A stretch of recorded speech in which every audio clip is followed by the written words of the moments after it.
Chris Black coming to you from a beautiful New York City. We got Alcaraz and Tommy Paul going at it on the clay.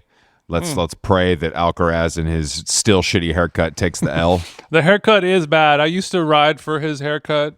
It was giving kind of, impressionable trade, and it kind of worked out well. But he's been ranked number 2. He's been in the top 3 for the last couple of years now, and I think Carlos or somebody in his team should know better. It's still crazy. Or put a hat on like the rest of these guys. That's the other thing. Wearing a hat to play tennis is good for business. Keeps the sun out of your eyes because you can't wear your district visions. There's all kinds of rules. I just don't know I don't know what and he has a barber. Like his barber flew in to give him a haircut, and the barber was getting press. I mean, this guy should be pinned up on a wall and tomatoes thrown at him. Yeah, what kind of press? I mean, hopefully it's bad press. Hopefully they're giving him 1 star on Rate My Haircut.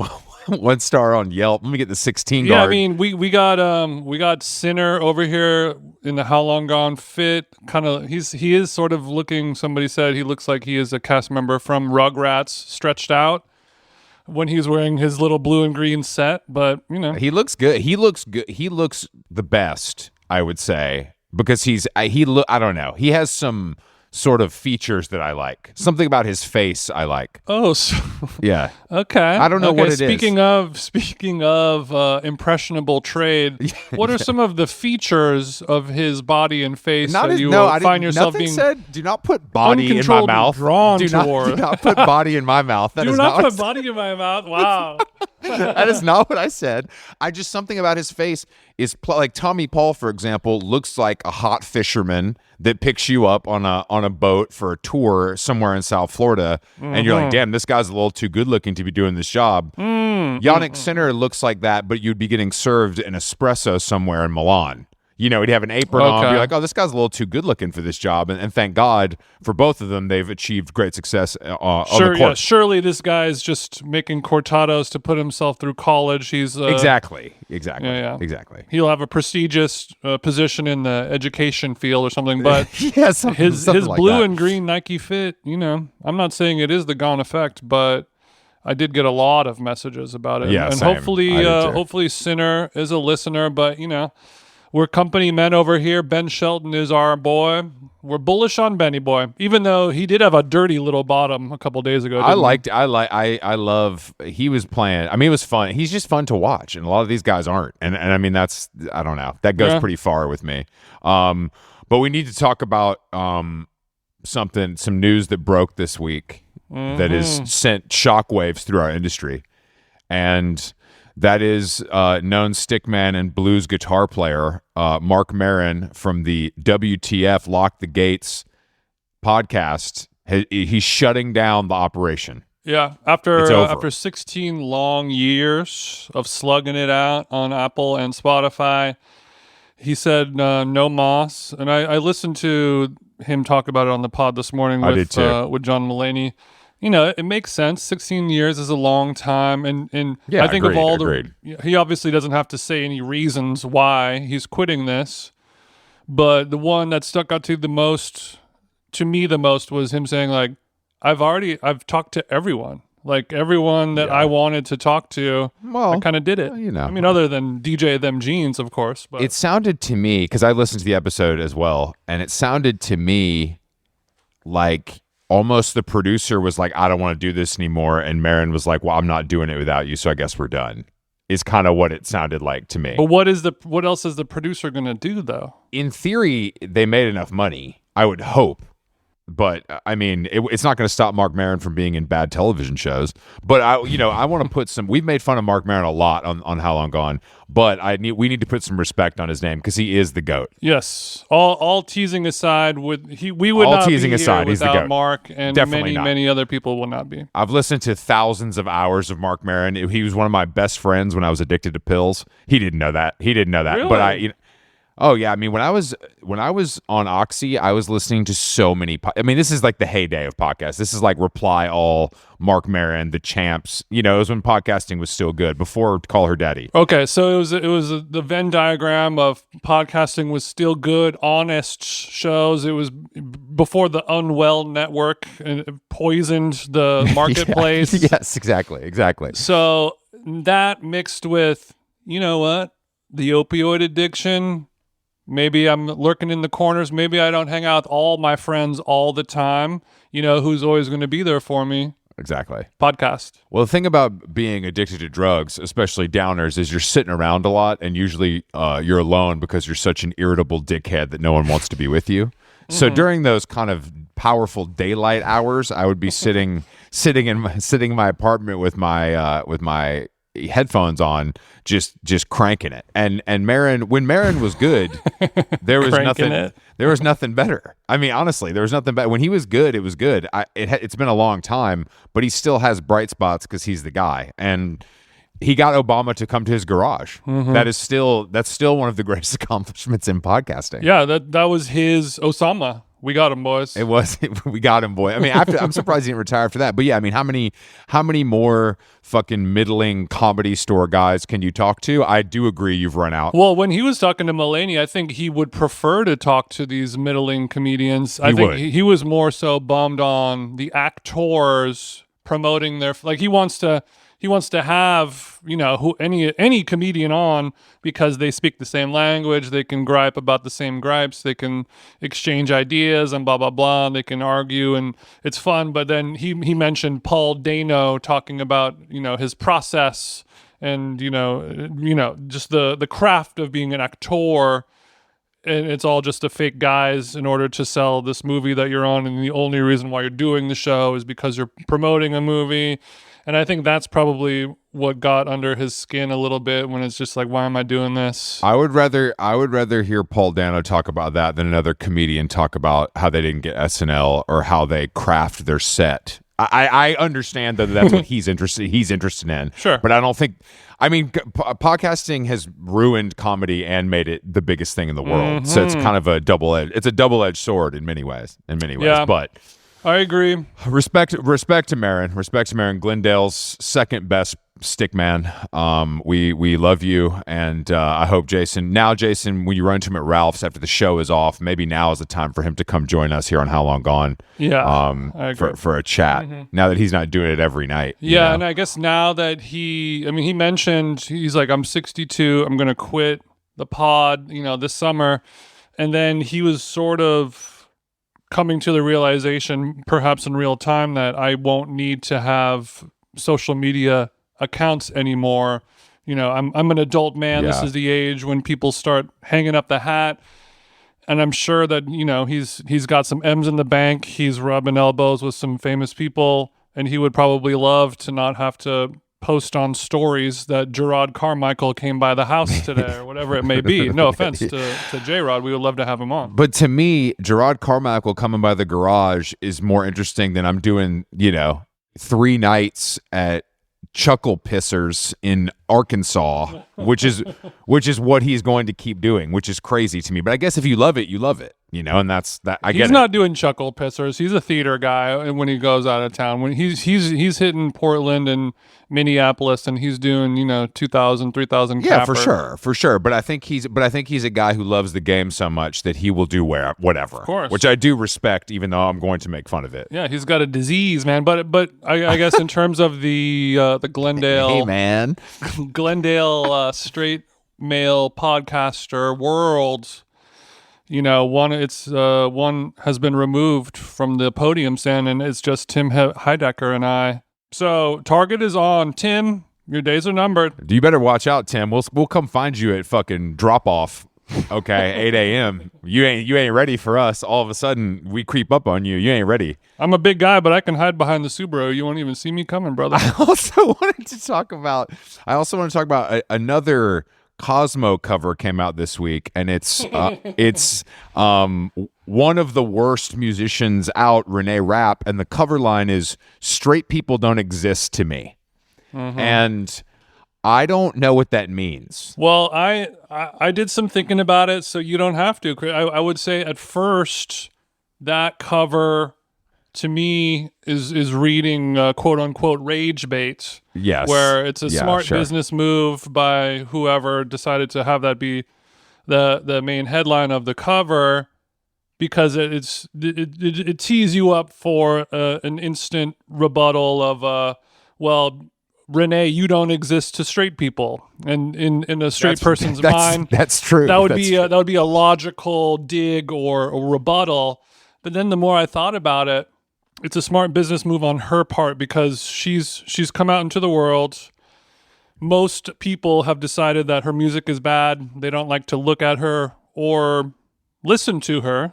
She has enough fans to survive and have a very healthy, fun, happy life. Is there any female pop star that's not bi now? That's my question.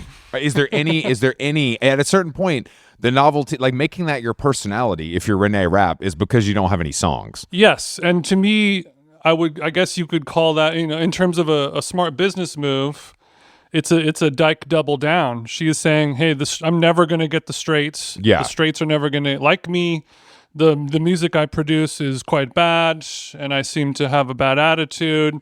I don't really seem enjoyable or fun to be around. Who loves me is this one core group, so I'm going to glaze them up until the cows come home, solidify my place. It's very punk of her, actually. Look, more power to her. She's like, hey, I'm not going to spin my wheels trying to appease to the straight demographic. Cut the bait and start the straight hate. Yeah. I didn't mean for that to rhyme, sorry.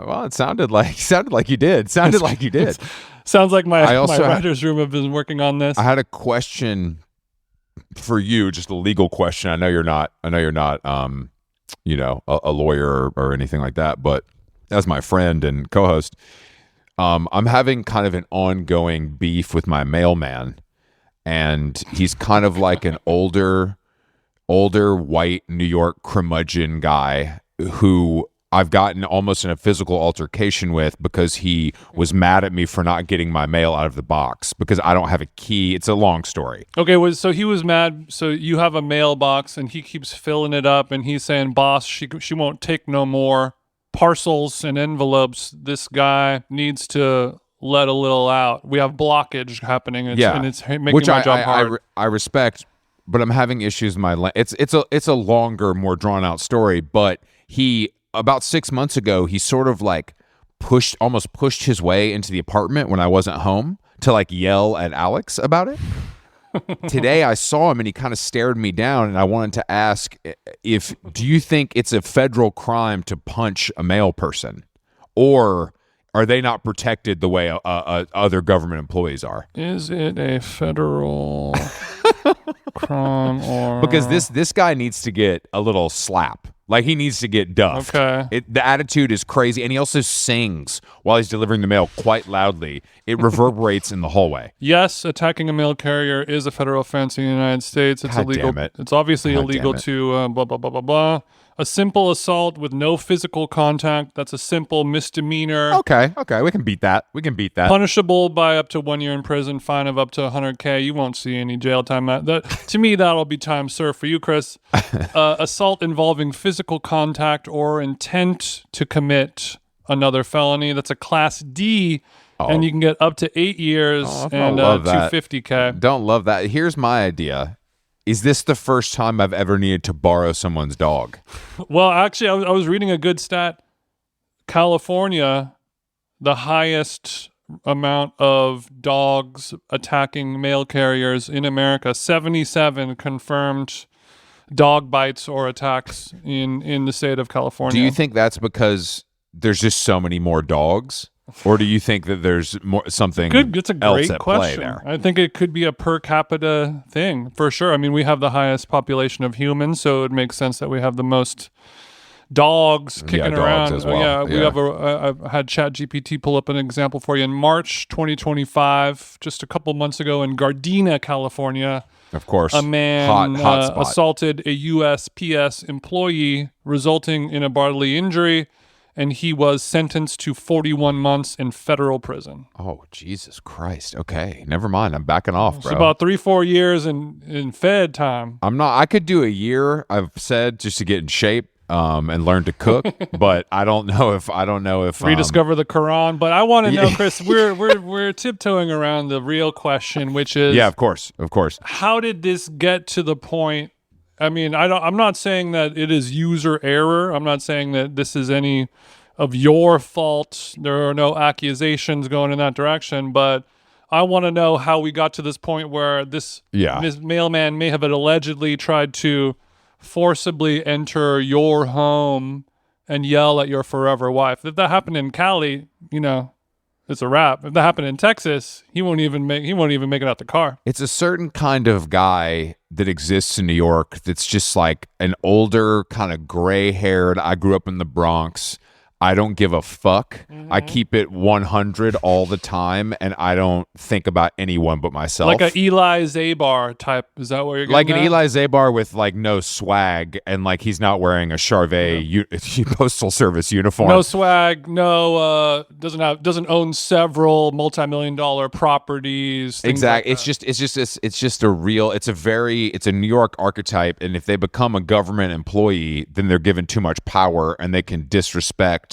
the mail receiver. They have a false sense of invincibility. Yes. Honestly, he deserves to get his. Like, I've had to yell at him. Like, we've gotten into a yelling match. But what exactly? When the mailman comes to my house, he puts mail in my box and then he walks away whistling with his Oakley blades on or whatever it may be. Where does the conflict happen? Where's the friction point? He'll come up and knock on the door. Or I'll be leaving the apartment while he's distributing mail, and he'll be like, "You need to get your mail." I'm like, "All right, hand it to me." He's like, "Why don't you get it more regularly?" I'm like, "Because I'm out of town and I don't have a key and I don't really get mail here. I have a post office box for that." And then he wants to argue with me, and I swear, because I get agitated. He heats it up, and I have to match his freak. Because I'm not gonna let a 65-year-old fucking mail carrier mouth off to me in my own home. That's just not gonna happen. Not match my freak with the felony assault of a federal employee. I could do something better. I could just put some coat the mailboxes with sticky glue or something, get his hands stuck. I could do something that's good, more Dennis the Menace style that kind of gets me out of it. I don't know if this has, I love this. I would love to explore this and talk about this and only this for the rest of the show. Maybe we'll get into it with our guest who's holding right now, and he is not going to say any words right now while we finish the intro. But our guest today is Adam Roberts. I actually go way, way back with Adam. We used to live on the same street in Atwater Village for many a year. Oh. We have a lot of mutual friends in Ryan O'Connell and Jonathan, who we just had on a week or two ago. We have a lot of mutual friends, and he comes from the food world as well. He has a podcast. He's done a lot of food writing, and he wrote a new book called Food Person. That is a fictional tale. That was one of the quickest books I've ever read through. It was really me bait, just involving food writers, personalities, influencers. It's basically my life. Let's give Adam a call, huh? What's up with this modern art behind you? This is my art. No, I'm in a hotel right now. I'm at the Line Hotel. Oh, are you shooting porn, or are you there just staying normal? Shooting porn by day, doing my book tour by night. I like that. A little bit of both never hurt anybody. You gotta mix fun and work. So you whore yourself out in the nighttime, and then you get whored out in the daytime. Yeah, exactly. I just got to pay those bills. I live in New York now. It's expensive. Oh, so you live in New York now. So you're truly at the famous Line, the LA, the Koreatown location, the one yes, there really is a porn hub special. But Adam, do you know that it is a hub for porn creation, a porn hub? No, I did not know that. This could be. I thought this was well known, but I'm happy we can. I don't know you that well. Maybe you don't swim in the pornographic waters that some of your friends and our mutual bros that we just discussed do, but it was pointed out. I don't know if it's because of the brutalist, easily cleanable cement concrete surfaces, but or if it's that it's affordable and centrally located in Los Angeles. But a lot of porn gets shot in those hotel rooms. So 50% chance that you're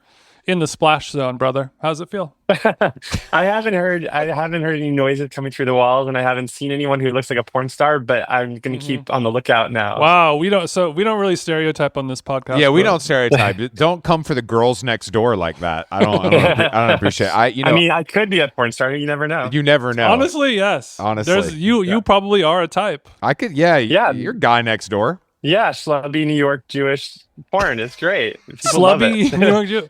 And then the twist, he's a top. You kidding me? I don't know about that, but yeah. Slow down now. Let's not. Yeah. Don't put words in my mouth. We're not creating science fiction here. Yeah. So you're on your book tour. You're in LA, and you used to live in LA. It sounds like for a long time. I lived here for 12 years because my husband's a filmmaker, so we moved here for his career. And I kind of missed New York. And 2 years ago, I was like, let's move back. Maybe I'll write a novel. And my husband was sort of like, okay, yeah, good luck with that. And then I sort of, I had to like prove myself right. So I wrote this novel, and that's why I'm back. That's great. That's great. That's a great story. You said, "Hold my beer. I'm gonna do this thing." Well, I mean, I just felt like if I'm ever gonna do it, now's the time. And I'm like 46 now, but I was 44 at the time. I'm like, if I'm gonna write a novel, I gotta do it. Yeah. So well, luckily for you, the bottom's falling out of Hollywood. No one wants to do anything there, so it's better. It's better to be anywhere else. Really, it's true. I did my event last night with Chelsea Peretti, and she was saying that like everyone's leaving Hollywood right now, I guess because of the fires, and I guess because of the industry and the strikes and all kinds of stuff. The cover story of New York Magazine this week is the Hollywood issue, and the major story is about basically what's happening. Like, why is it happening? What's happening? Where's everyone going? You know, it kind of traces the history of like the tax break, and how Vancouver is first. It's pretty interesting, even though I don't have a dog in the fight. But I'm glad that you made it to New York. It feels like a better space for you, which is all I care about. Yeah, in terms of my porn content, I feel like the Jewish, schlubby, bottomy, whatever. Katz's deli porn. That's what I'm going for. Yeah, you know who butters your bread. You might I would like to ideate a little more on the Katz deli porn, because maybe the line plays into it. Since there's always a. Yeah. I would say. I mean, it's pretty well known that out of all the great pastrami shacks in America, theirs is the most moist and sloppy, right, Adam?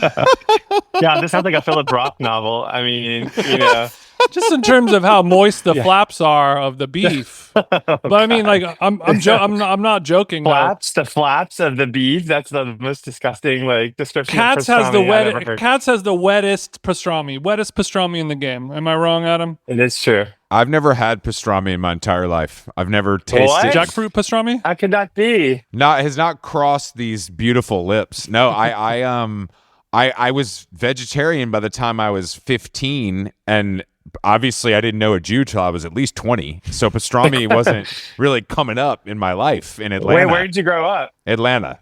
Okay. There's Jewish people there. There's a strong Jewish community that I'm obviously, friendly with, and my parents live in kind of the Jewish neighborhood. Yeah. But there wasn't like a pastrami place. Yeah, you don't drive around Atlanta seeing a lot of rye bread and whole grain mustard shacks. No, it's funny. I went to college. Did you go to Emory? I went to Emory, and I remember I was looking for bagels, and the only bagels I could find at that time nearby were Dunkin' Donuts bagels, which tasted like pure chemicals to me. But I was so desperate for a bagel, I would just eat Dunkin' Donuts bagels on a weekly basis. Hey, look, now. we have some nosheries now. Okay, the city has come up. You can get some, but the first Jewish person I ever met was an Emory student. Well, see, that makes sense. That tracks. It was an import from the greater tri-state area, which is, it all makes sense. And he's like, do you know where we can get a little pimento schmear around here? Yeah, something like that. I bet they do that. The big thing I remember when I was there was that Driving Miss Daisy was filmed there, and I guess she's Jewish in that story. So it was like, oh, this is where Driving Miss Daisy, Atlanta and the Jewish community. It all comes together in Driving Miss Daisy. And as a gay man, that's how you decided which college you were going to go to. Yes, I was like, if it's good enough for Jessica Tandy, it's good enough for me. Guys, I'm only applying one place. That's a great. Okay, so you did 4 years, or did you stay a little longer? I did 4 years of undergrad there, and then I did 3 years of law school at Emory Law School. So I have a very weird backstory, which is that I went to law school. Wow. Did we complete the law school?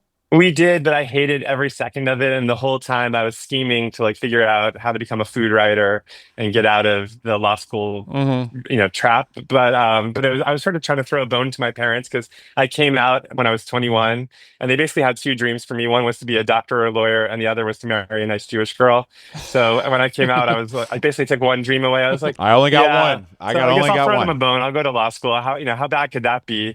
And it turned out it was pretty bad. Like I really hated it. We love you.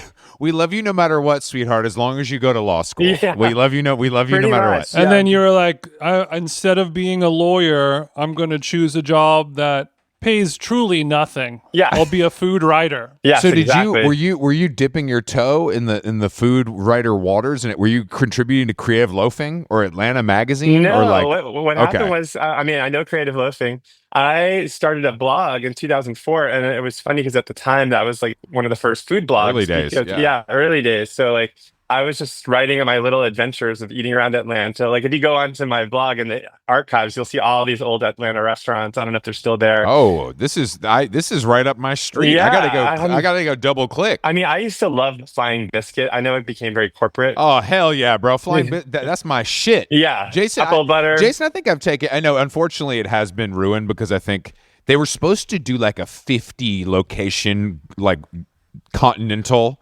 expansion, and that didn't really happen. So now there's just like 8 kind of shitty ones throughout the metro area, and the one original one that's still good. But the apple butter is interesting because I don't like apples or apple flavor, but that apple butter, I think about it sometimes. And those biscuits were wild. They were Really? like really like tall, but not like flaky. They were very unique. So I kind of cut my teeth in Atlanta, going to all those restaurants, and then Can I ask you a question? Just a quick question. Did you ever go to a place called Tortillas on Ponce de Leon? I'm sure I did. That sounds very familiar. Okay. No, I was just wondering. It was the first time I ever had hummus, so I just wanted to talk about it. But it's okay. We can move. We can move on. Yeah, you had a lot of firsts in Atlanta. Yeah. Well, I did grow up there. I mean, I didn't meet a woman until I was 30, and I had moved to New York. But otherwise, a lot of firsts. There are no women in Atlanta, famously. No, I've never seen one. I've never seen one. Okay, so the first time you ever had hummus was at a Mexican restaurant? Well, I mean, it was more of a legendary burrito place that was, I mean, it was Mexican because it was serving burritos and guacamole, but it was also like guys in ass-suck shirts making the burrito. You know what I mean? It was all like a hardcore scam, but it had 2 levels. And it was the first time I'd ever had a lot of stuff like that. You know, I'd never had a burrito before. That was the first time. Okay, I just pulled up Tortillas. People are commiserating and reminiscing about the 90s tortillas, and they also said they miss the Java Jive and their big ass slices of cake. Java Jive is like a breakfast place that is sort of retro. That's literally next door. It sounds so familiar. I feel like I definitely went there, but I'm getting old. Well, now. did you go to MJQ and shit? Did you party? Did I party? Yeah. No, I was like doing musical theater and like improv comedy. So no. Damn, bro. All right, we didn't cross paths then at all. I just want to make that didn't. clear. I just want to make that super clear. Seen my production of Joseph and the Amazing Technicolor Dreamcoat at Emory University that I directed. So maybe you were there. You directed. I didn't know you were an actor and director. Hold on. I mean, I do it all. I do it all. And you're saying your husband is the one in Hollywood? I think we need to. Well, I don't know. Yeah, I don't know. Rethink that. Every director has the brains behind it. So basically, while Chris was eating tofu burritos, getting in street fights, selling diesel jeans in a parking lot, you were being mommy's special boy.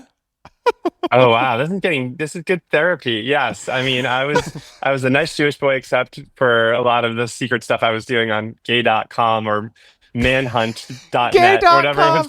All right, so you were okay. You were going to Midtown then, as we say. Yeah, actually going to Midtown Atlanta was eye-opening. There used to be a gay bookstore there. There was a Caribou Coffee that I used to go to. Yeah, of course. That was a cruising Caribou is what we call that. For me, like it was just like I was like, oh, like there's a place where gay people go, and I can go here and like sit. And so like it was great, and I loved Atlanta for that. Atlanta, it's crazy to me that it still might be considered like the gayest city in America. I think it has only grown in power, yeah, in terms of its gay strongholdery. But you don't feel it. You don't like. I don't know. It's America's Castro. Yeah, it is America's Castro. Even the straight guys are pretty fruity. Case in point.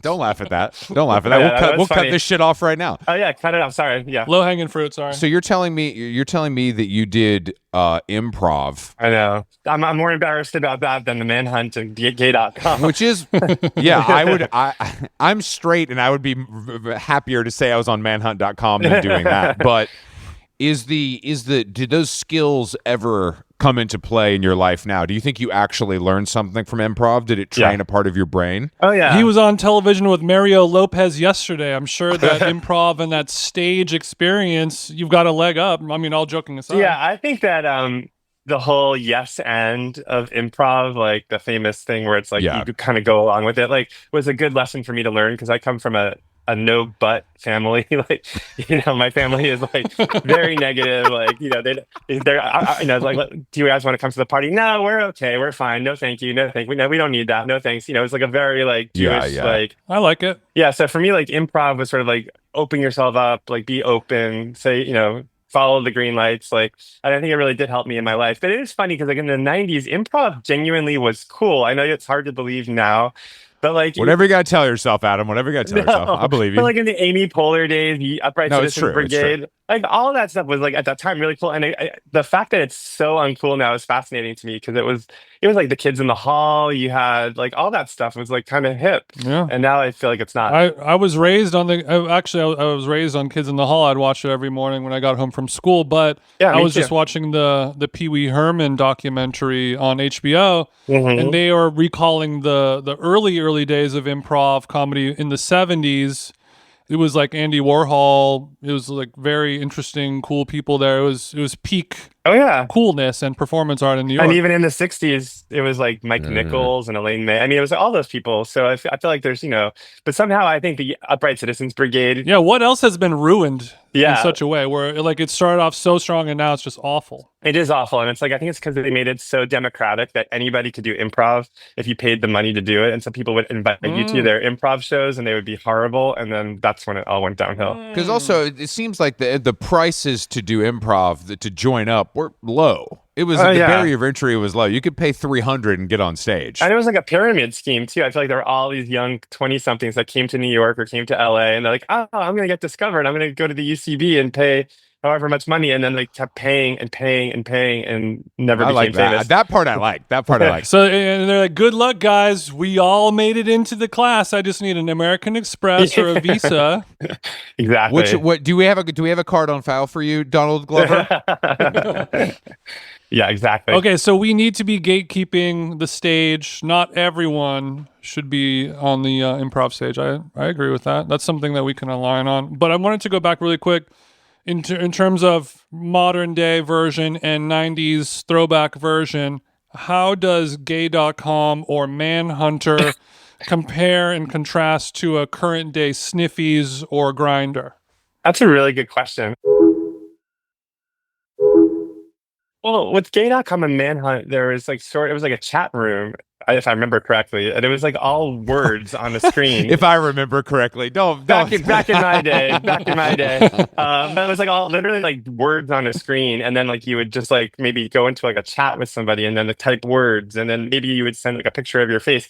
And I feel like now it's like there's like Sniffies and Grindr, and there's just like literally people like, I'm laying with my butt in the air in the Line Hotel. Be here in 5 minutes. It's like no loads refused from 5:20 to 5:27. Come on down. Yeah, and honestly, like there was a certain romance to it 20 years ago. In fact, it's so funny. I look back on how innocent I was when I was like 15 or 16. Do you guys remember Prodigy and AOL? Of Like course, there of would be like course. chat rooms on there, and I would go into those gay chat rooms, and I'd be like, "Hi, I'm a 16-year-old boy who thinks I might be gay. Like, anyone here want to give me some advice?" And I would get like 1,000 messages. Inbox. Yeah, they want to give you. I want to give you some advice. All right, come Yeah. here, young fella. I'm just a virgin twink anyway. If anyone has any But I didn't know any better. you just hear a knock on your front door. Yeah, if I was 16 today, I think I would know too much and see too much and be exposed to too much. It's just like it's all at your fingertips. No, I think that we talk about that era of the internet fairly often on How Long Gone because we're only a few years younger than you, so it's the same generation basically. Yeah, We were doing the same things just with girls. Yeah, I was reading a book that the new Natasha Stagg book is called Grand Rapids, and it has like a whole chat room kind of storyline in it, and I was like, we're getting to the point now where like our age group is the one writing about this and talking about this, and it's really brings me back. And your parents, I don't know if your parents did this, but was the computer that you were in the gate, was it in a shared space, let's say? Oh yeah. Okay. It was the Apple. No, maybe it was the Apple 2GS was my first computer, but it was like a Dell. We had a Dell. You had the Dell in the family room, so you couldn't pull the hog out. I remember looking at gay porn and being so nervous, and so I printed an image of a guy giving another guy a blowjob on our dot matrix printer on the color printer, while my parents were like on their way home, and it was like, and I was like at the DMV. Come on, print, and then I grabbed it and I ran it upstairs and hid it in a dictionary. Dude, that is really good. That is really good. I really appreciate your commitment. But that story sums up that time. Who needs Mission Impossible 6 when you've got a little that's like nail biter? Hey, Mom, don't go through my zip drives, okay? Yeah. My parents wouldn't have known. I mean, my parents were so not computer savvy, they would never have figured out how to do. They still have no idea. So yeah, same. Thank God. Yeah, that's better that way. Yeah, I remember being that age, and I remember downloading a high resolution bikini photo of Cindy Crawford on like a dial-up connection, and I remember it taking like 4 to 5 hours for like a 16-bit GIF to load, and it was just like, come on, titty. Okay, clavicle, we'll take it. We'll take it. Clavicle. Oh, come back after lunch, and we're at the elbow. Don't even think about running out of ink. But those were innocent times. You would talk to other people your age and interests, develop sweet relationships, and then eventually try to finger bang them or whatever it is you guys do down the road. But it does feel a lot more, and it was like everything's dangerous now. It doesn't feel like that was dangerous at all, even though it might have been, and it probably was for some people. It didn't seem like that. And we were willing to work with another person's faults, whereas nowadays you're like, oh, give me your height, weight, hair color, boom, boom, boom, net worth, etc. Yeah, And if you're like, oh, I'm 5'9", they're like, delete. Yeah, totally. And it was as a writer, I like that there were so many words involved back in the day, like that you would like write messages to each other, and it was like you can create your own identity and your own vibe through language as opposed to just images. It's called erotica. Yeah, erotica. You can paint it's called portrait. Penthouse letters. You may have heard of it. Yeah. No, you make that's a really good point, honestly, because I think that we all see too many images every day, and it's like ruining not only our own perceptions of our bodies and faces, but the perception of others. And I do think there's a little bit of mystery there, and like creativity that was required to be like attractive and cool. And now you just got to hit Equinox and use fucking Ozempic, and you're good to go. I gotta do both those things. Thank you. That's a good advice. Look, if you take nothing else away from this podcast, let's get you some GLP-1s and an Equinox membership. That'd be great. I can do a backflip. Actually, speaking of the Pee Wee doc, before I forget, and Chris, you should watch it. It's really amazing found footage of back in the day. And I wanted to talk to a man who could appreciate it. His dad was like a Rock Hudson, Marlon Brando style hunk, like one of the hunkiest of hunks I've ever seen alive, and like a young famous Pee Wee. actor, or just look good. No, just a regular guy, but just okay. When you see guys, from the 40s, and they're just very good looking, just solid hands. Guys used to be never guys. worked out, never went to the gym, but just like buffer and stronger than everyone. Yeah, and then like a young Pee Wee. Pee Wee was like a attractive, cute guy. Yeah, I was blown away. And also, like he clearly like revered his father, and it was interesting because his dad was like a businessman and a little bit ruthless. And I feel like as you go through the documentary, you realize that Pee Wee was also a little bit ruthless as he was building his career. And so it's just sort of like a funny kind of thing to notice. But yeah, they were both good looking. I want to watch it, guys. I really do, but I know I'm not going to. Really? I just don't. I don't care about Pee Wee Herman. I've never cared about him. I know this is more of a character study and like an introspective look at a human being, but it's tough for me to be interested. But it has got. I mean, no one said anything bad about it. I'll say that. I've heard only positive things about it. Yeah, I mean, it's great. I mean, especially like when you look at like how horrible the world treated him when he got arrested at an adult movie theater, which like for jerking off or whatever. Oh, yeah, and it's like, what else are you supposed to do in an adult movie theater? Literally, like, what's it for? If like, just to, like watch the art on the screen. That's where our favorite pastors and politicians go. I don't know why there's a problem if Pee Wee's there. Yeah, it's like getting arrested for throwing some popcorn on the floor at the movie theater when you're done with the flick. We all do. Everybody just leaves. That's I didn't. Okay, all right. Well, that's a ringing endorsement. And who made it again? Like a guy who'd spent like Matt Wolf, but he spent like a lot of. He like worked with him forever or something. There was like a. Oh yeah, and part of what makes the documentary so great is like there's real tension between them. Like Pee Wee does not want to cede control to of this documentary to Matt, but at the same time he wants his story told. And the secret is that he has cancer. Yeah, and Matt doesn't know that. So like Pee Wee's basically dying and wants his story told the right way. But it's really, there's like so much tension between the two of them. So it makes it really interesting. And Pee Wee is, quote, passing as a person who doesn't have cancer. And that seems to be the through line in his life of like being a young child, quote unquote, passing as a straight guy when he was not able to come out. And then dressing up in drag and then passing as a woman, which was true. He looked like a beautiful woman. And then that's how the Pee Wee character developed. He was able to not be himself anymore and just be Pee Wee. It was very interesting. It was well done. Pee Wee head or not. I noticed that now that you're back in LA, notorious food guy, I want to know of all the places when you touch back down in LA, why'd you go to All Time? It's so funny because like I had my event last night at Skylight, so I was like, I can go anywhere, and I missed All Time. Anywhere. And I missed All Time of all the restaurants. I think All Time is spectacular, and I think it's because of the ingredients. The produce. They have like the best. And when you leave LA, you forget like the vegetables and all the stuff you get in LA. The arugula is aruguling different here. Yeah, it was amazing. I have no regrets. I am not apologizing for going to All Time. It was really good. But now I have like a week here, so I'm like trying to figure out, do I go get like tacos? Did you see any celebrities at All Time? Because I see it in paparazzi photos all the time. Yeah. And it's fascinating that I can't, it's too heavy for lunch, but clearly the world disagrees. They have a salad that's really good at lunch. It's like a giant salad. I've had the giant salad. It's fine. It's so good. The salad, I have to say, I like All Time. I'm not mad at it the way Jason is. You're better than that, Adam. That salad is overrated. The salad's overrated, and it has apples in it sometimes, which I don't disagree. like. I'm a professional food writer, and I think you're both out of line here. All Time is delicious.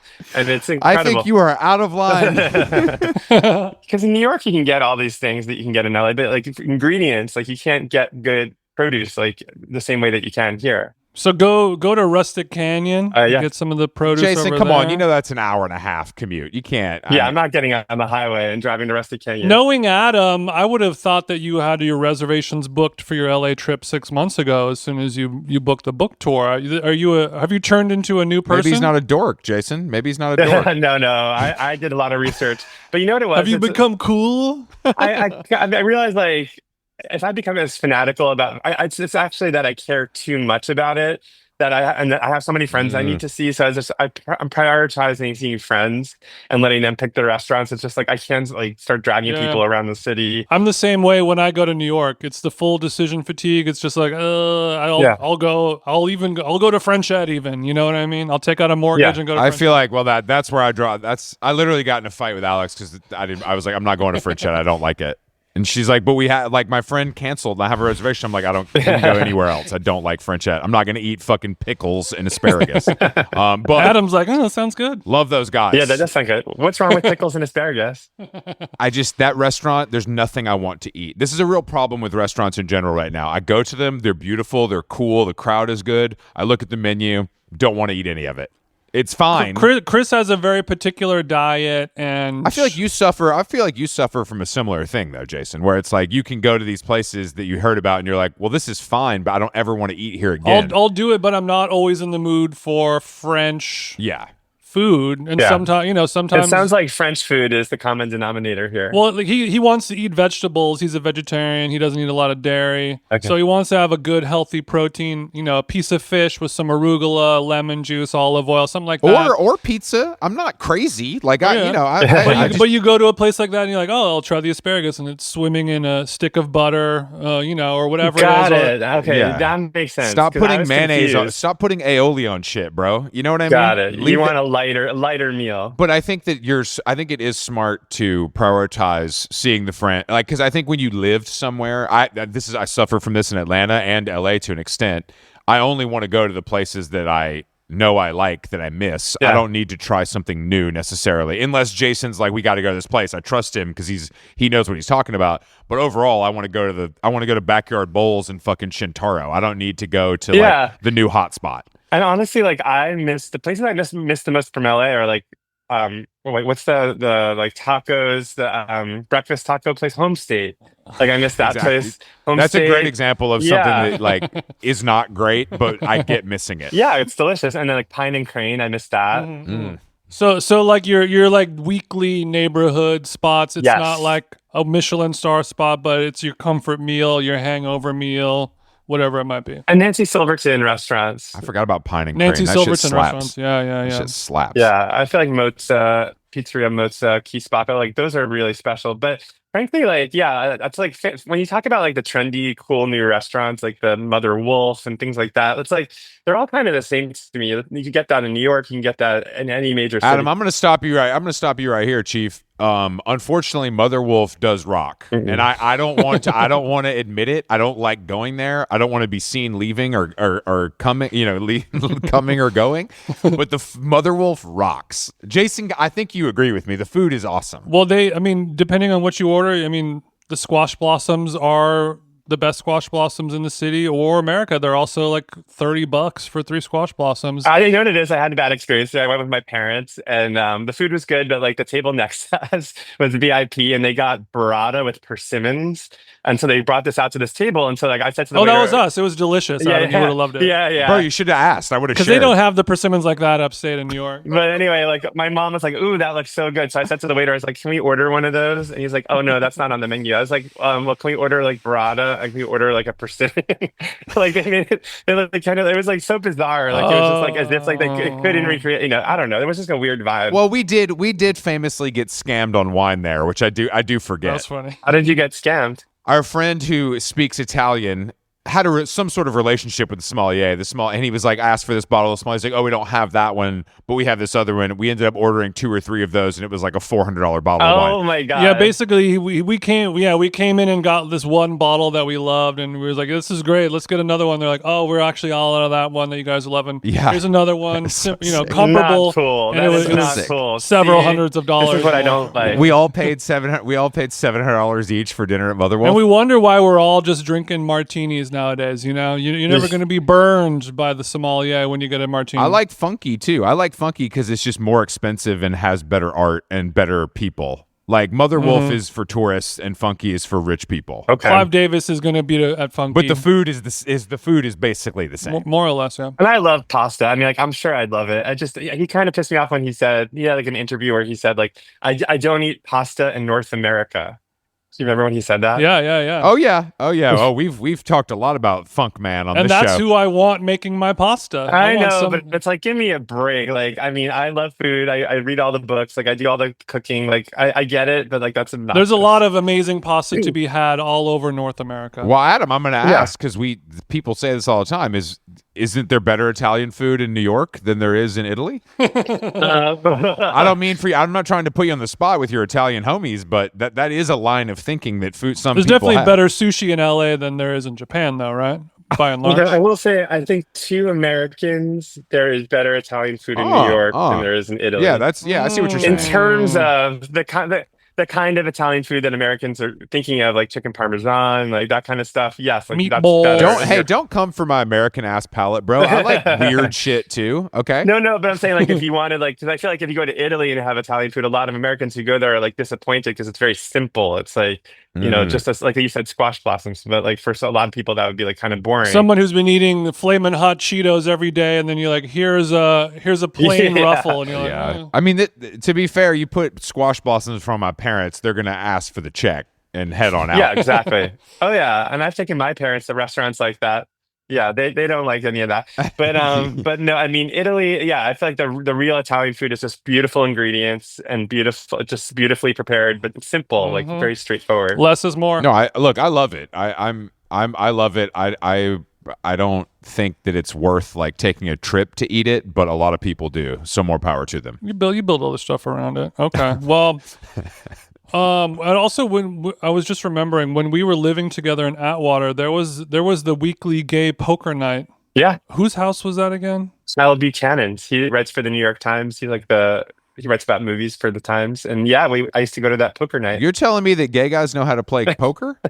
It's hard for us, but that's crazy. I did not know that. We do our best. Yeah, we struggle with it, but we get so attracted to the jacks and the kings, and the jokers. It's just like we're just like staring at them and like lusting. Yes, king. Yeah, you guys have come really far as a community, and I'm proud of you. That's cool. Yeah. That's cool, man. Thank you so much. Yeah, no, but I realized I am not good at socializing and playing poker at the same time. Like that to me is very stressful. It's like trying to have a conversation and be like delightful and funny, like, and to also be like a ruthless poker player. And I don't like to lose, so it's like that night used to stress me out. So would you keep your sunglasses on or no? No, but then they had this like big party at Akbar where it was this local gay bar, and it was like everybody who ever played poker was there. It was like 100 people, and in my first hand, like we have all these tables, and my first hand I had like 2 like aces and 2 whatever, and I was like, oh my god! So I went all in. And then the guy next to me was like, I'm going all in. And he went all in. And then he had like a royal flush or something, something like insane. And so they like literally like applaud the first person out in the 100-person game. It was like, Adam's the first one out. And it was like, yay. Oh. And it was humiliating. Oh, I like that you got the balls to go all in on the first hand. That's cool. Well, it felt really good to have 2 aces and 2 whatevers, Sure. but it didn't really matter. Couple aces up your sleeve at Akbar. We've all been there. I remember on those big nights, because I lived like I would look out my front window and I could see everyone showing up, and it reminded me, or like it took me back to being like a little kid and seeing like the other kids on the street go play with each other, and then nobody invited me. And obviously I know why I'm not invited. I don't know any of them, and I'm straight. So no, you're a known card shark, and people know you cheat. I would look through the blinds every once in a while and be like, what are those guys doing in there? They're probably having great snacks and wines right now. So I was a little envious. Well, I think you probably could have gotten invited if you would have feigned attraction to men just for a little bit. Sure. Well, that's all he does now, so it's paying off. A little late. Okay, good. It works out well. I forget sometimes about Atwater, Jason. What a special time that was. I think of it very fondly. Before Atwater was blown out, it was a different time. Yeah, Atwater has it's doubled in size. In terms of the homeless population and the rent prices. I mean, we had such a great situation. Our landlords loved us, and we paid like no money for a giant 2-bedroom, and we were there for 12 years, and it was just like we were never going to leave because it was just sort of there was no rent increase. But at some point, I was like, we got to get out of here. I see where this story is going. Yeah, it's just like it's like velvet handcuffs. When I moved out, finally, the landlord, because I was there for like 8 years maybe. Yeah. He was like, what do you think I should charge for this place now?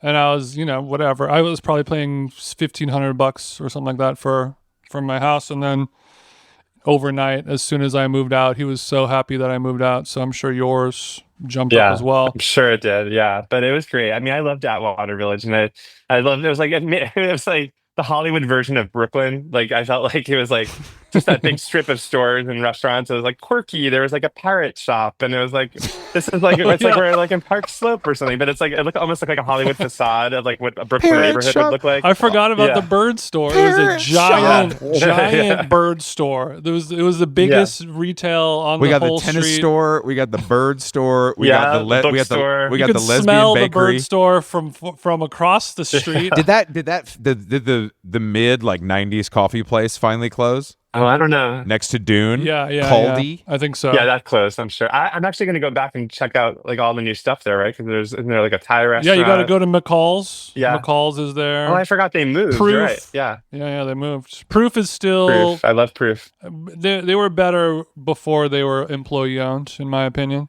Yeah. They were better pre-COVID, but they needed someone to yell at them and make the food better. What about that weird smoothie place? Precisely. You know what I'm talking about? Yeah. The place that Jeff McFetridge did the art for on the inside, Jason? Oh, yeah. The Juice. The Juice. The Juice is still there. They have a delicious coconut kale. The coconut smoothie. kale. The green milk. A famous LA treat. I'd never had coconut kale, Jason, until I met you. You put me on to coconut kale. Brother. What's the Silver Lake health food with the place that had it in Silver Lake? I'm trying to remember what that one was called. It was Nature Mart or Nutra something. Nature Well. Wait, what is coconut kale? Well, Nature Well, it was right on the Sunset Junction, and it was like a little smoothie juice bar, and it was the first place I ever had a smoothie with kale in it, and I still remember the recipe. It was a whole coconut with the flesh and the juice and everything scooped out, a banana, kale, almonds, and then I think a little agave, and you just blend it up, and it was green. Shit smacks. So all of my friends would be walking around on pills, smoking cigarettes, but they'd have a green smoothie, and they'd be like, I'm so virtuous. It sounds like it'd be very, very like coarse. Like there'd be like a lot of junk in there, like floating around. Like we run it through the sieve. Oh, they run it through a sieve. Good. Yeah, I've double parked a rental car many times, feeling not great to run in and get one of those. You know, this is This is like pre-Erewhon. You know. Yeah, this is when I would see like Chloe Sevigny there in like eating lunch at Forage and grabbing a Parliament and a kale smoothie afterwards. Forage, in theory, is a restaurant that should work literally everywhere, and they couldn't fucking figure it out. It's crazy to me. Did it close? I think they're on delivery apps now, which is probably. I think they better opened I think they tried to do like a real restaurant and bombed. Right, Jason? I remember that. It bombed, but they bought the real estate as well as the parking lot, so it ended up being fine. They'll end up at least not losing money. I'll hit you for 25 for the Dodgers game parking. All of our restaurateurs listening right now, just buy the building. Don't lease it like a fool. It's the only way you're going to make money. But let's talk about your book really quick, Adam. Has it been optioned already? Are the talks happening? Because of all the books I've read in the last couple of years, it was almost as if it was written on a silver platter to be turned into a Netflix series. Yes, I'm working with producers. They're trying to cast it. It's just so funny, the Hollywood version of things, because it's like my version was like, oh, like Beanie Feldstein, and like their version is like Zendaya. It's like, and so it's like, okay, maybe I'm not like, cut out for this Hollywood business. Like, maybe you guys should just do it. I think we're kind of in different worlds right now. Yeah, maybe. So I'm just sort of like ceding control, letting everyone take charge of it. But yeah, they're trying to cast it and they're trying to sell it, and so I'm waiting to hear what happens. So once we get Zendaya attached, it's going to go pretty quick, is what you're saying. I think so. Yeah, exactly. Nice. She's listening right now. She can direct the first episode. You know what I mean? Z is one of our first long-time listeners. We love you, Z. But I mean, the brief synopsis. There's a girl who works at a food magazine website thing, similar maybe to like a bonappetit.com. Jason can play Adam Rappaport if that's a character. I don't know. I can tuck my pants in. I can tuck my shirt into my pants like A-Rap.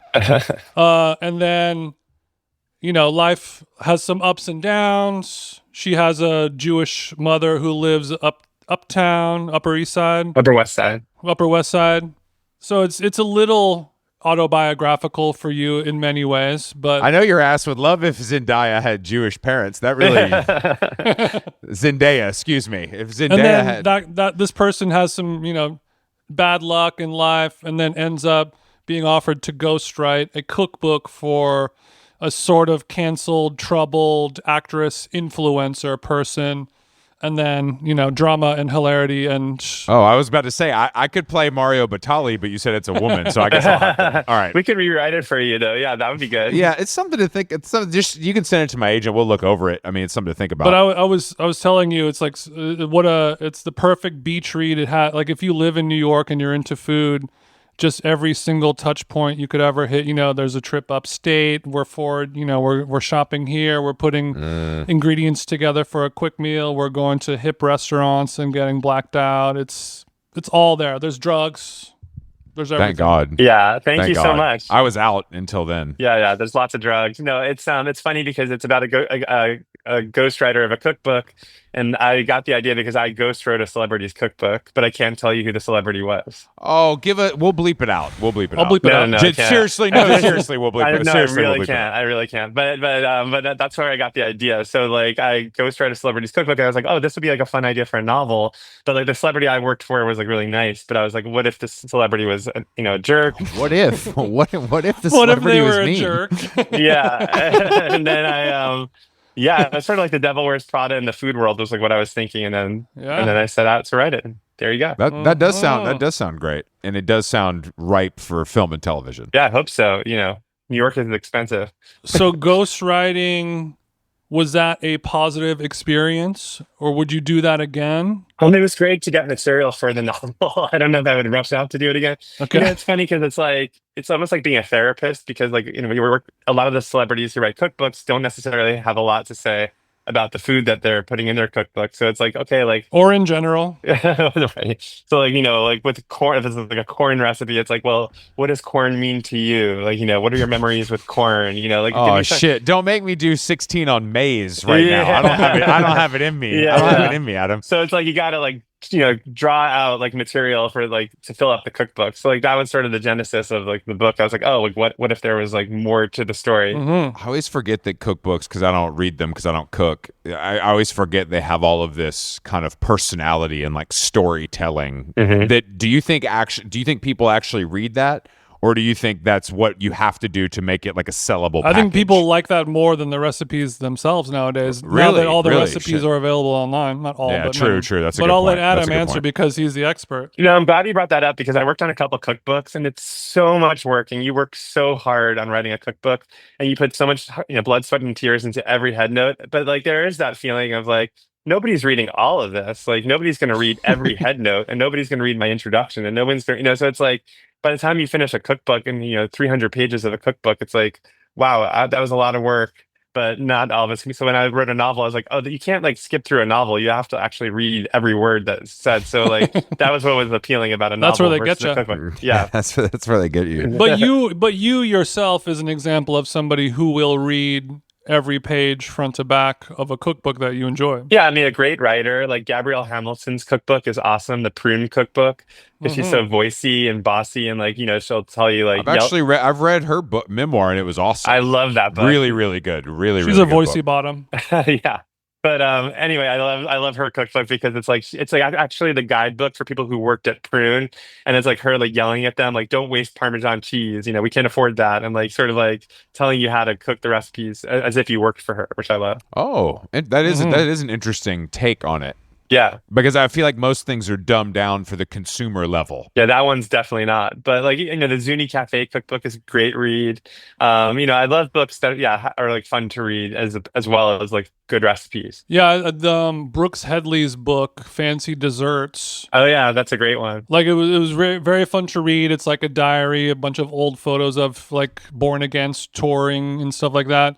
But the recipes are extremely complex. Crazy desserts, and I've never come close to even making half of one of the recipes in it, but it's a book I'll always keep. And he's such a cool chef because Superiority Burger in New York, like he could easily franchise that, and he just doesn't. Like he just sort of has that one location and makes this incredible food, which is really cool. Yeah. I've never been into Superiority Burger, the original location or the new one, and he has not been there. I used to go once a week at least. Yeah, he's always there. Yeah, he's always there, and the music is good.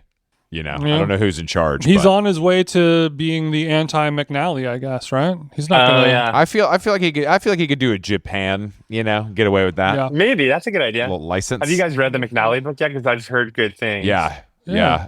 I like it. But you haven't read it yet, Adam? That's kind of odd. I need to read it. No, I need to read it. I want to read it. Okay. Yeah. It's like a little. There's parts of it that are a little flowery for me personally. Mm-hmm. But I think that he. What do you mean by flowery? It's just a little bit like the reference. There's a lot of like I'm writing. You know what I'm saying? Like, this is about, I'm referencing this play that you've never seen before. It's all very like sort of serious. I like it. I really like it. I just didn't expect that, I guess. The gay stuff I didn't expect either, which is a great twist. Yeah, I did not expect that either. I mean, the playwright Alan Bennett, I was like, what? Like, I would never. But that's saw the that thing. When your first gay experience as a playwright, you can imagine how that the plays keep coming up. You know what I'm saying? As far as you get deeper into play on the brain. But I think that the like actual restaurant stuff is really interesting. I just think that like I need X millions to reopen Pastis, like that kind of shit, I think is actually really interesting. Yeah, but it's more like we were talking about Eli Zabar earlier in the show.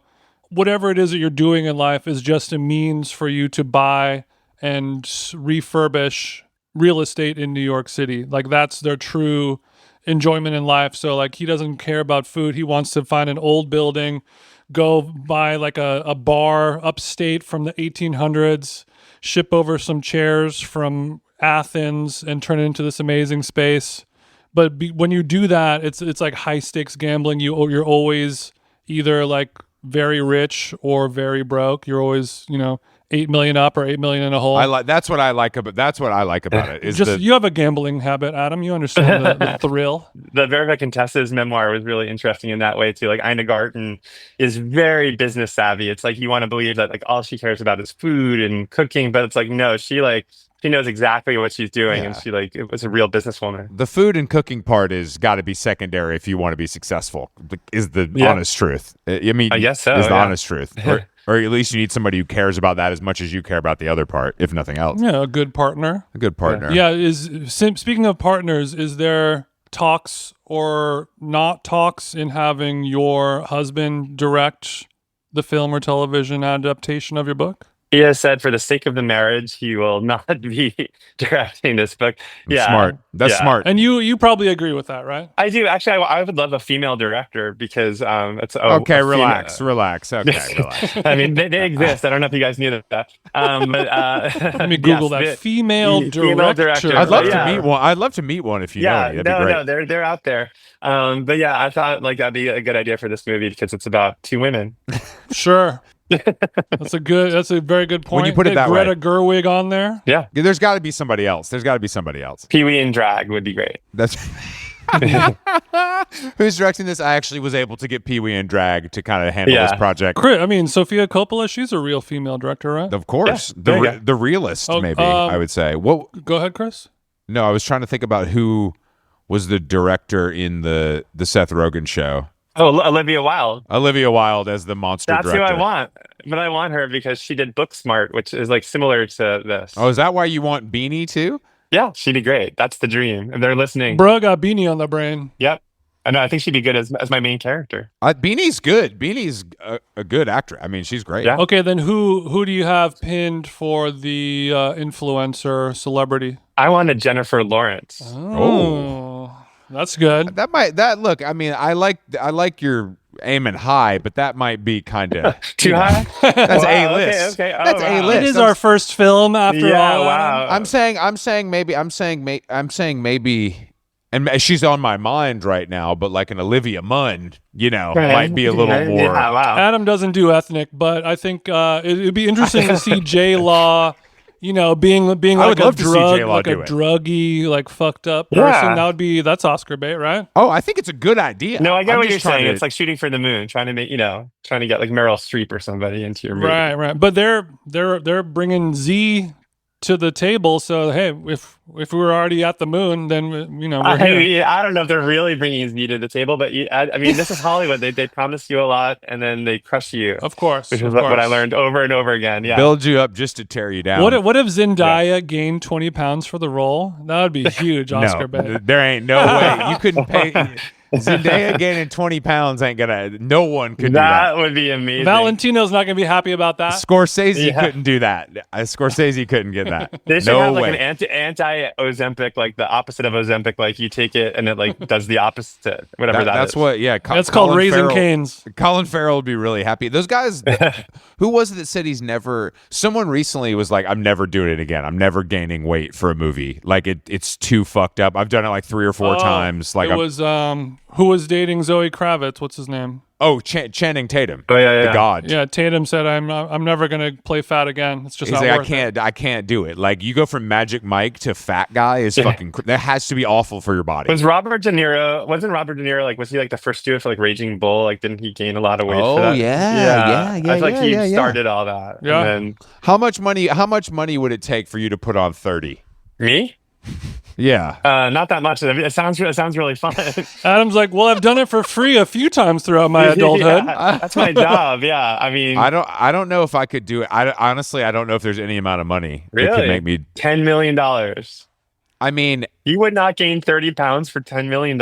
it would destroy my psyche and everything I've worked for and all of my insecurities. That's what the money's for, bitch. Yeah. But if then I guess within the world of Ozempic, I could gain it, get my trainer, give myself some shots, and I'm back in 6 months or less. Yeah, but the deal would have to be you have to maintain. No. You have to maintain those 30 pounds extra for 30 for the rest of your life. What? No, hell no, that ain't the deal.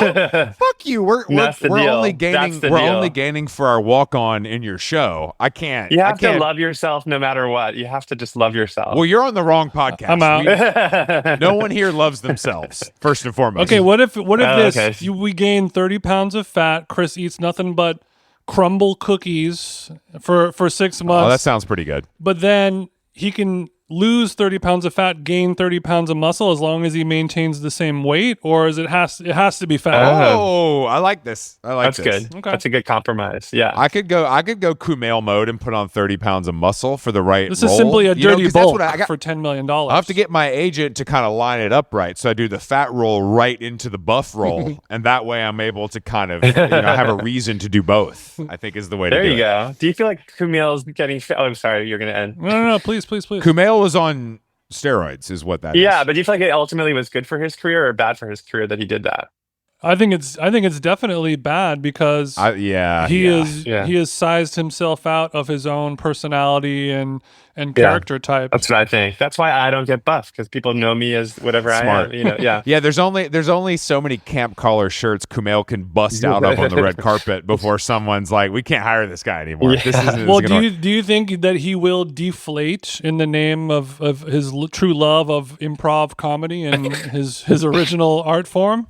Or once you get that jacked up and you get that buff, can you deflate? Is that even physically possible to deflate? I think that definitely. yeah, for sure. But I think that once you do that and you like the way you look and you put that much work into it, even if your wife hates you and your family hates you, I think it's very hard to sort of rewire your brain again. And a guy like him, he probably grew up being a nerdy, dude who was not really getting attention from the ladies, I'm assuming.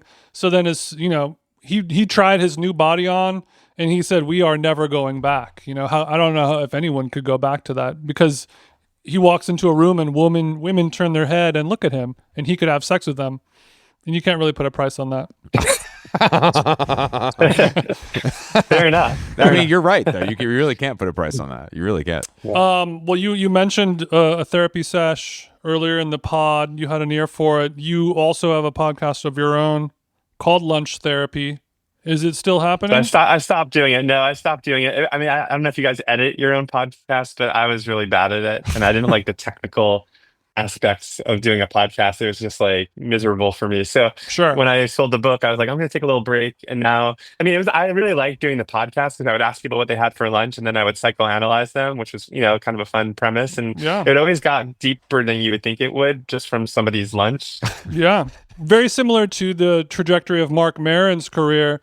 He had a creative partner who was helping him with the technical stuff. And as soon as he was maybe done with it, Maron's like, I'm out. And now you're kind of in the same boat. No technical. I got my book deal, audio, Spotify, and Apple. Yeah. But I wanted to ask two questions, because you're able to, base a therapeutic analysis of somebody on what they had for lunch. I would like you to do that to Chris. And then I would also like to know, maybe one or two of the most notable or memorable friends or guests that you had on and a memorable meal. But Chris, what did you have for lunch today? What do you think I had? I had a Sweetgreen salad, a build your own, anchored by spinach and wild rice with some tofu, cabbage, and a light dusting of spicy cashew dressing. Okay. I can really, there's a lot here to work with. The build your own makes me think there are control issues. That's right. Yeah. You're not deferring to Sweetgreen's recipes. You need to be in charge of your own bowl. How come? Chris walks into Sweetgreen and goes, wrong. It's all wrong. Considering that I don't know anything about food and have never cooked a meal really in my life, I don't know why. I don't think I know better. I think I know what's better for me. Let me say that. I think I know what's better for me. I mean, I can go real deep here, but I don't know how much time we have left. So go deep. I think Jason's allowing for more time if necessary. We'll allow it, Adam. Please. Well, also, it sounds like healthy food is important to you. And so can we talk a little bit about that and why that is? Because I was fat for a majority of my life. And we're getting now to the heart of it. I would say only in the last 2 or 3 years have I actually learned to love myself. And physically, not like jerking off. I mean, like the way I look. And you haven't done that yet. And I don't think, exactly. Never, still trying to figure that out. But I don't, I definitely have an interesting relationship with food, but I also, I do love it, even though I think about it too much in probably a negative way, We're going to need, I'm sorry, that's all for the time we have for this session today. But next week we'll come back to this and thank you. Okay. Perfect. Okay, Adam. So it sounds like we're doing a press tour. We're rolling these calls right now. Is that what's going on? I'm doing a press tour. I'm doing a couple of events in LA. I'm going to San Francisco. No, I mean, do you have a heart out right now? That's why. Oh, no, I don't know. I was just saying I'm done with his therapy session. I was trying to sound like a therapist who was like, we'll see you next week. Okay, it was good. But to answer your other question, my favorite guest or the coolest guest I had was Fergus Henderson. Do you guys know Fergus Henderson, the chef from London who knows the kale eating? But he was in LA promoting his book. And his publicist invited him over, and he had literally no idea where he was, who I was. It was the funniest, just experience. It was he looked like the Mad Hatter from Alice in Wonderland. He was dressed with a pocket watch and all that stuff. And then he was not saying anything. He's barely talking, and then he saw I had Fernet on my counter, in my bar area. He's like, "Is that Fernet?" And then he's like, "May I have some?" And it was 11 in the morning. And so I poured him Fernet. He drank a little and it was poof, he came to life. And that was kind of amazing. Don't they make their own Fernet? I'm sure they do. Isn't there a St. John bottle? I know they make a champagne, which is a really cool gift that my friend Raven has suggested, giving out the champagne. But he's a legend, and that's a good story because we also, on How Long Gone, we've had a lot of great experiences with people like that who also don't know what they're getting into, and that ends up being the best experience. Nancy Silverton being one of the more notable ones. I want to listen to that episode. That'd be great. She talks about one time she sold her espresso machine to buy Coke in the 80s. It was, cool stuff like that. Really? But really interesting cool you brought stuff. up really drinking Fernet at 11 a.m. with Fergus, because I've talked about his drink, the 11Zs. Oh yeah. Are you familiar with this? I think it's in his book, but I forget what goes in it. It's Twisted. Basically, he created since he's a super alcoholic guy, he's found a way to make having your first drink at 11 a.m. a normal and cool thing. Yeah, it was funny when I was shooting with Mario Lopez yesterday. He made a Negroni on set, and we toasted, and it was 11 a.m. and I drank it, and it was oh, that felt so good. Drinking a little Negroni at 11 in the morning, it was I felt energized. Ooh, that felt so good. I felt refreshed. I felt looser, more playful. I was oh, this is why people become addicted to this stuff. Yeah, that's right. That's what we call alcoholism. And let's not start now, Adam. Things are looking up for you. You might need to analyze me, maybe. Now I'm getting so old. If I have a glass of wine at lunch, I just want to take a nap all afternoon. That's all that happens. I'm getting so old. I want to take a nap all afternoon without a drink at lunch. So you're better off than me. At least you're having fun first. Yeah, totally. All right, Adam. The book is in stores now. Yeah, it's out everywhere. Food Person. Check it out. Great. Thanks so much, Adam. It was a pleasure, honestly. Thank you for having me. This was really fun. I appreciate it.